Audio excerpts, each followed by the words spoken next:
Bismillahirrahmanirrahim. Assalamualaikum warahmatullahi wabarakatuh. Alhamdulillah. Alhamdulillahi rabbil alamin.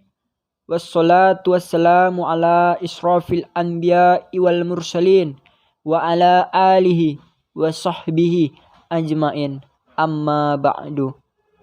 Pertama-tama, marilah kita panjatkan puji syukur atas hadirat Allah Subhanahu wa Ta'ala karena telah memberikan rahmat kesehatan dan keselamatan sehingga kita bisa menyelesaikan tugas PowerPoint yang akan kita presentasikan pada hari ini dengan tepat waktu. Tak lupa salawat dan salam kita hadiahkan kepada Nabi besar junjungan kita Muhammad sallallahu alaihi wasallam. Semoga kelak di yaumul qiyamah kita mendapatkan syafaat dari beliau. Amin. Amin. Ya Rabbal Alamin.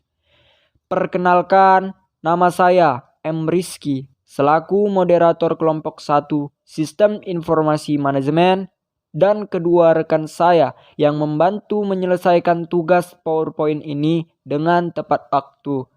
Sebelumnya, saya ingin memperkenalkan rekan-rekan yang terlibat dalam presentasi ini.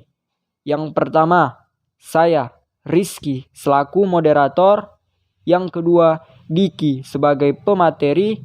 Dan yang ketiga, Endar sebagai pemateri. Baiklah, terima kasih. Langsung saja kita mulai. Pengelolaan data dan kualitas informasi. Pengertian data. Data adalah bahan baku yang didefinisikan sebagai kelompok teratur simbol-simbol yang mewakili kuantitas tindakan, benda, dan sebagainya. Data terbentuk dari karakter yang bisa berupa huruf alfabet, angka, maupun simbol khusus seperti bintang, pagar, dan garis miring. Data disusun untuk diolah dalam bentuk struktur data, struktur file, dan basis data. Pengertian informasi. Informasi merupakan sekumpulan data, kenyataan, atau bentuk yang diolah agar dapat memiliki kegunaan, baik untuk sumber pengetahuan maupun sebagai dasar pengambilan keputusan bagi individu dan atau organisasi yang menerimanya. Dengan demikian, dapat dikatakan bahwa informasi tidak terbentuk dengan sendirinya, tetapi harus ada sebuah kegiatan atau usaha yang dilakukan secara sengaja untuk membentuknya dari sekumpulan data, menerimanya agar memiliki kegunaan. Pengoperasian data. Pada prinsipnya, data adalah bahan mentah yang harus dimanipulasi dan ditempatkan pada konteks makna yang berarti sebelum berguna bagi penerimanya. Untuk memperoleh data dan untuk menghasilkan kesimpulan yang bermakna, harus disajikan beberapa kombinasi pengoperasian data. Pengoperasian tersebut adalah 1. Pencatatan, 2. Pengujian, 3. Pengelompokan, 4. Pengaturan atau pengurutan, 5. Peningkatan, 6. Penghitungan, 7. Penyimpanan, 8. Pengambilan, 9. Penggandaan, dan 10. Penyebaran atau pengkombinasian.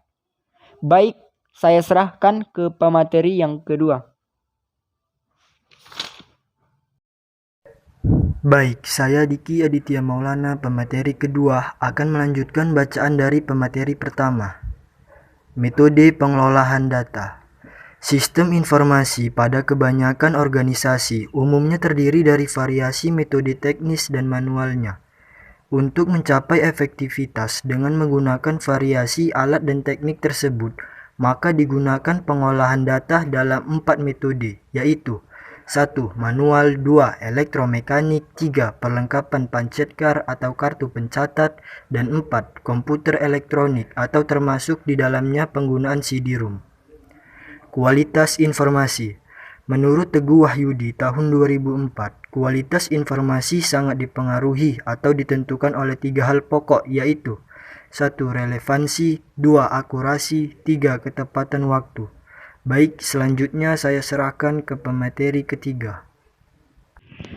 Baik, saya Muhammad Ender Mahmuda, pemateri 3, akan melanjutkan bacaan dari pemateri 2. Fungsi informasi. Fungsi utama informasi dalam konteks sistem informasi adalah untuk meningkatkan pengetahuan dan mengurangi ketidakpastian dari pengguna. Informasi yang disebarluaskan kepada pengguna merupakan hasil masukan atau input, data, proses, dan iuran atau output dalam suatu model keputusan. Dalam suatu pengambilan keputusan yang kompleks, informasi hanya dapat meningkatkan kemungkinan yang pasti dan mengurangi variasi pilihan. Usia informasi. Usia sebuah informasi berhubungan dengan waktu digunakannya informasi yang terkandung dalam sebuah laporan. Sebagai contoh, laporan yang bersifat periodik akan lebih jelas menggambarkan usianya, seperti laporan operasi bulanan, laporan posisi keuangan pada akhir sebuah periode, dan lain sebagainya. Pada dasarnya, menurut Teguh Wahyudi 2004, usia sebuah informasi dapat dibedakan menjadi dua kelompok, yaitu yang pertama, usia informasi berdasarkan data kondisi. Usia tersebut merupakan usia informasi yang berhubungan dengan sebuah titik waktu. Misalnya adanya persediaan barang per 31 Desember 2002 dalam laporan inventaris. Kemudian yang kedua, usia informasi berdasarkan data operasi. Sekian dari kelompok 1, terima kasih.